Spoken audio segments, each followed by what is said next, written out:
Maintenant, allons voir les bataillons de Scuttle qui ont été prévus pour la Grim Scuttle. La Grim Scuttle. Alors, nous avons le Spider Cluster qui vient remplacer le couvain... non, c'est pas ça. Je me trompe.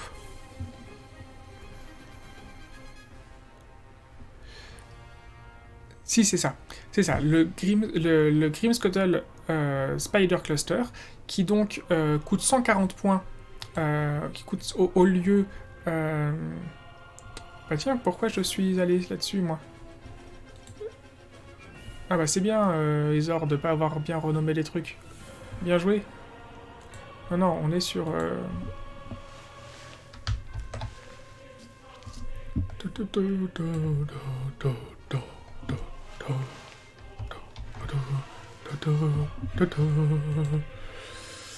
On est sur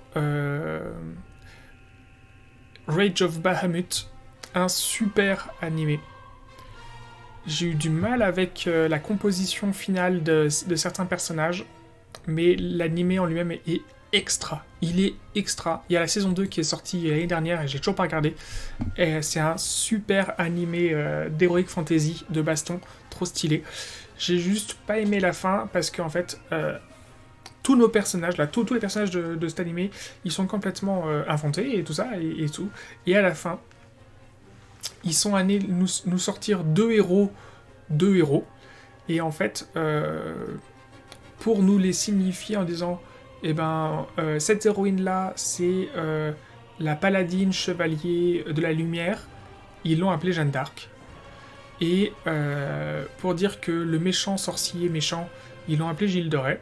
Alors c'est vrai que Gilles de Rais a été un des lieutenants de Jeanne d'Arc lorsqu'elle a été héros de héros. Ouais, et quand je dis héros, c'est pas héros tel qu'on l'entend H-E-R-O, elle était héros H-A-R-A-U-T. C'est ça, il y a un T à héros. Voilà, elle était porte-bannière. Hein. Donc, à partir du moment où... donc voilà. Donc c'est vrai que Gilles de Rais a été... avant d'être le salaud qui cramait des enfants dans son donjon et qui a été l'un des rares nobles on était donc c'est pendant la guerre de 100 ans, donc je sais plus si on est à quelle époque du Moyen Âge on est exactement, mais enfin, c'est l'un des rares nobles qui a quand même été jugé, condamné et tout ça machin, hein, et exécuté. Mais enfin bon bref, en fait je trouve ça dommage qu'ils soient allés, ils auraient pu inventer n'importe quel prénom, n'importe quel personnage et ça aurait tout à fait été bon. Ils n'avaient pas besoin d'aller chercher des personnages historiques et voilà. Mais bon, les Japonais, ils aiment beaucoup en fait aller réécrire des aventures pour les personnages historiques. Ils n'arrêtent pas de le faire pour leurs propres personnages historiques à eux. Et forcément, quand on parle de personnages historiques francophones, ils en connaissent que deux, c'est Jeanne d'Arc et Napoléon. Mais bon, que voulez-vous?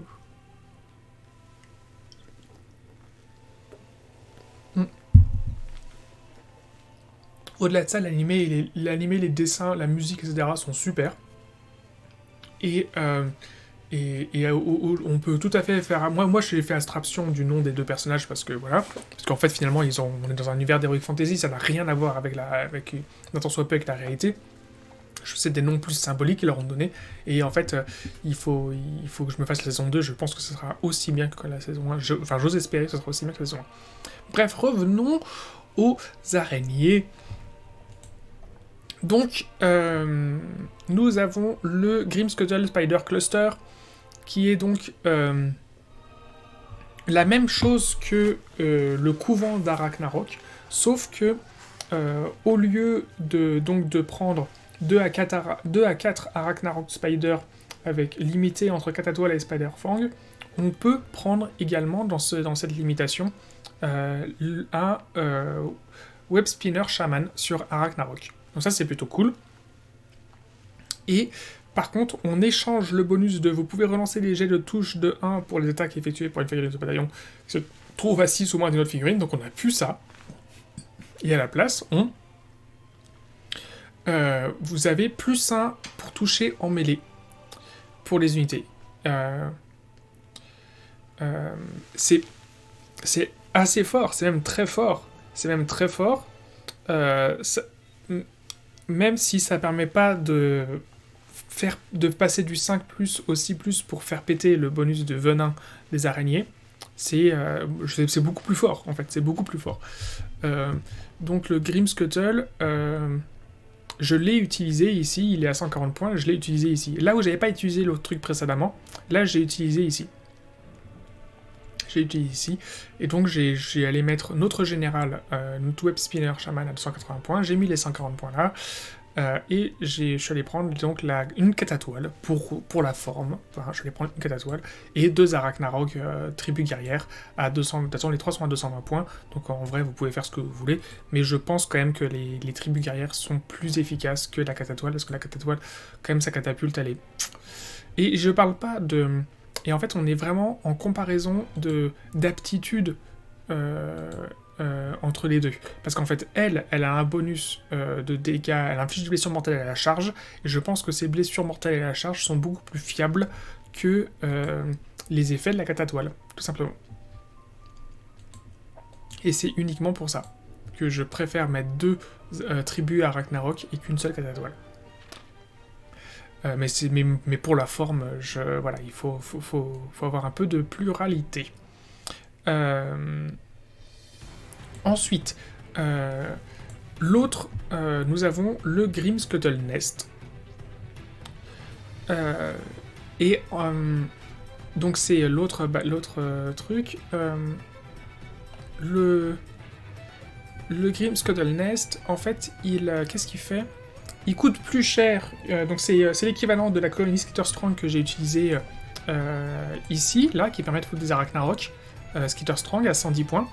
Donc il coûte plus cher, il coûte 140 points, donc 30 points de plus, et en fait, à la place de faire que vos unités, au tour où elles arrivent, eh ben, elles ont un +1 pour charger, à la place, vous pouvez décider, au lieu de faire un mouvement normal, vous pouvez téléporter vos unités, et du coup, en fait, vous transformez vos Skitterstrong à la Ragnarok en créatures qui se téléportent en permanence. Si vous le souhaitez, au lieu de vous déplacer normalement.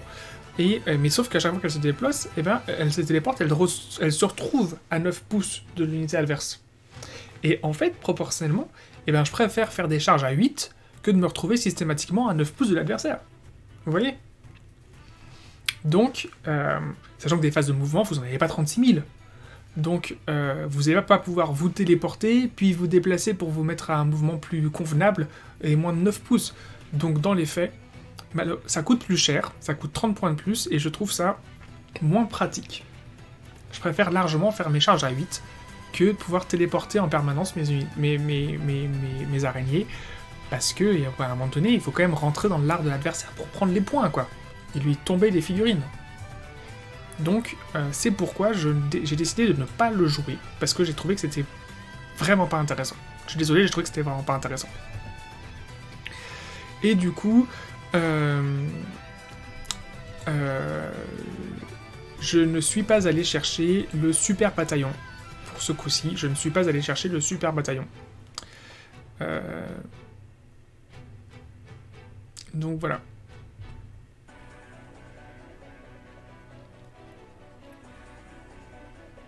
Ah oui, non, c'est pas un super bataillon, pardon, non, ce n'est pas un super bataillon, c'est, excusez-moi, c'est aussi l'équivalent de la grouille nuée de Spider Riders,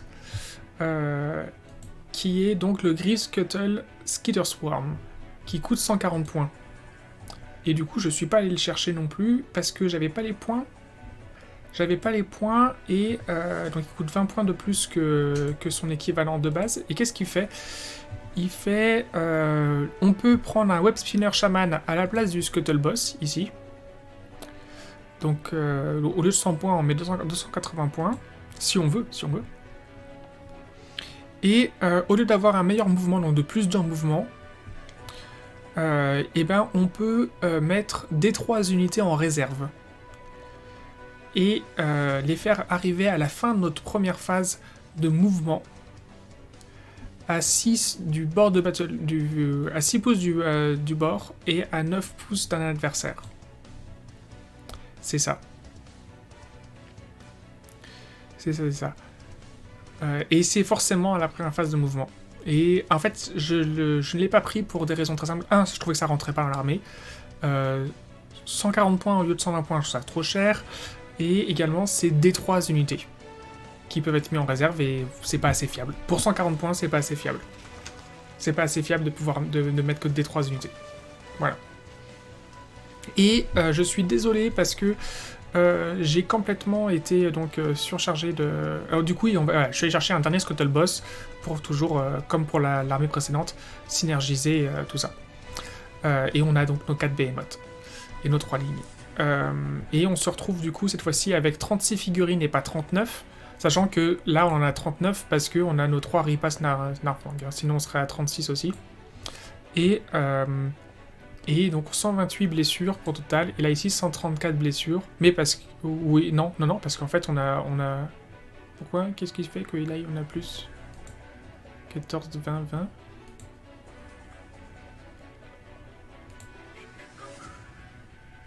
Ah oui, parce qu'en fait ici on a que 2 scouts... Ouais, d'accord, ok.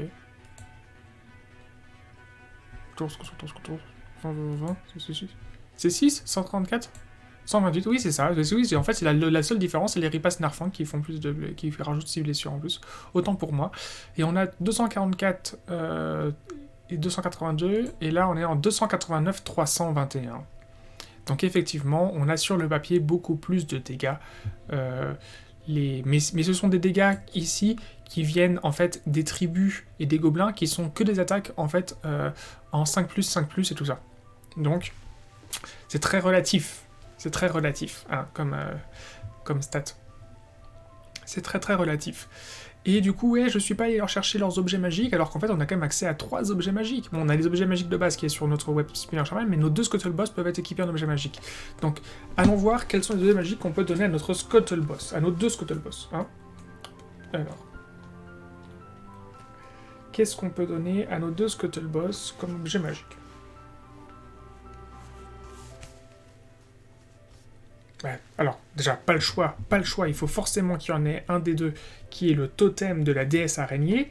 Je vous rappelle, tant qu'une unité Spider-Fang amie est entièrement à 12 ou moins du porteur, son attitude venin d'araignée inflige des blessures mortelles sur un jet non modifié de 5+, au lieu de 6. Bon bah voilà, là, ça c'est...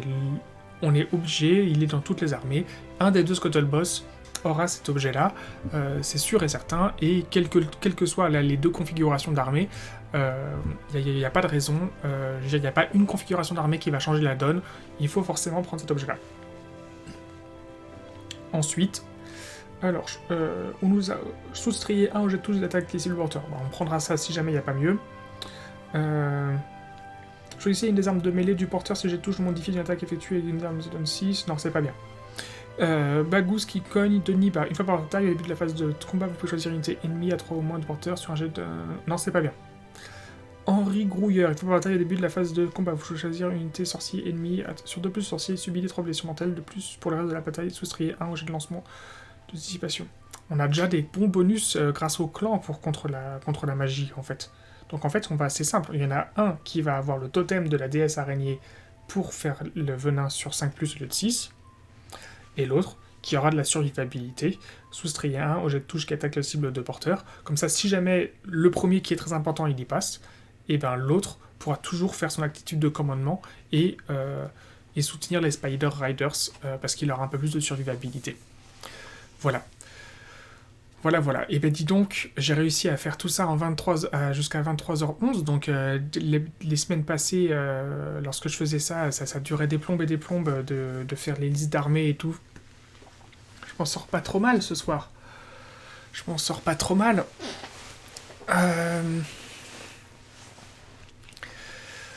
Voilà. Bon, ce soir, personne ne m'a rejoint sur mon live, ce n'est pas grave. En même temps, c'était peut-être un peu de ma faute. Je ne suis pas du tout allé me relancer sur le forum de Warhammer les choses. Donc peut-être que voilà. Mais c'est pas grave, écoutez, moi je continue, ça me fait très plaisir de poursuivre ces revues de Battle Tom et tout. Et voilà. Qu'est-ce que je peux ajouter pour conclure maintenant tout ce qu'on a vu sur ces unités? Si, deux choses, c'est quand même bien, quand même on constate que Game Workshop est quand même très conscient qu'il y a de la lacune, du manque au niveau des clans, des fameuses sous-factions pour Gloom Spy Git, et que du coup il est pris en compte dans les derniers les mois passés dans les White Dwarf. Alors comme je suis pas abonné à White Dwarf et que j'achète au cas par cas en fonction des trucs, malheureusement peut-être qu'en fait c'est quelque chose qu'ils font systématiquement. Tous les White Dwarf ont chaque fois un bonus pour une armée comme ça. Qu'est-ce que j'allais dire? On a constaté, on a su lundi dernier que non, on l'a su samedi, donc que le prochain Battle Tom qui sort, ce sera donc une V2 pour les Daughter of Cain. Et du coup, à partir de ça, j'ose espérer que, un petit peu à l'instar, lorsque les Daughter of Cain étaient sortis juste avant la V2 de... à peu près à cette période-là de l'année, d'ailleurs, hein, je crois, on était au fin hiver, début printemps, étaient sortis donc les Daughter of Cain juste avant donc la période estivale qui avait vu la V2 d'Age of Sigmar, et du coup étaient sortis à la fin de la période estivale, je crois septembre-octobre de ce moment-là, étaient sortis les Gloomspite Git, donc ce serait cool. Il y avait eu en septembre les Zombet, si je dis pas de bêtises, et en octobre les Gloomspite Git. Donc, si là, dans moins d'un an, on a les Gloomspite Git V2, enfin V2, quand je dis V2, pas V2 Age of Sigmar, mais V2 du Battle Tom, c'est cool, ça peut être cool. Je dis pas qu'ils doivent systématiquement maintenir le même cycle de sortie et le même ordre de sortie de Battle Tom, mais disons que si on a prochainement l'arrivée des Gloomspite Git d'ici 6 mois, ouais, d'ici 6 mois, ça peut être cool. 6 mois, 8 mois max, ça peut être cool. Bon, sachant que les vampires étaient attendus au niveau des rumeurs, les rumeurs qui datent d'il y a plus d'1 an maintenant, mais ils étaient attendus pour décembre 2020. La situation du Covid et du Brexit sont ce qu'elles sont, et du coup, on va avoir ces sorties-là, je pense, courant mars-avril, a priori. Si on a Daughter of Cain courant fin février, courant février, ils vont laisser passer au moins 1 mois, si ce n'est 2, donc on peut compter pour fin avril l'arrivée des vampires. Et juin-juillet, les 2 factions qui vont porter la V3 de Age of Sigmar. Et ce serait pas mal, et je pense que l'une des 2 sera Stormcast Eternal, Chambre de la Ruine, donc artillerie. Voilà, bon voilà, j'ai conclu pas du tout sur les Gloomspite Git, mais je me suis pas mal exprimé dessus, hein, j'ai déjà dit dans les vlogs, je l'ai déjà dit là au cours de la soirée, on est sur des armées qui peuvent être à la fois très populeuses et très élitistes, qui ont ce côté très explosif. Effectivement, on compte pas spécifiquement sur les gobelins en eux-mêmes, mais plus souvent sur leur monture pour faire les dégâts, pour être efficace. Et voilà.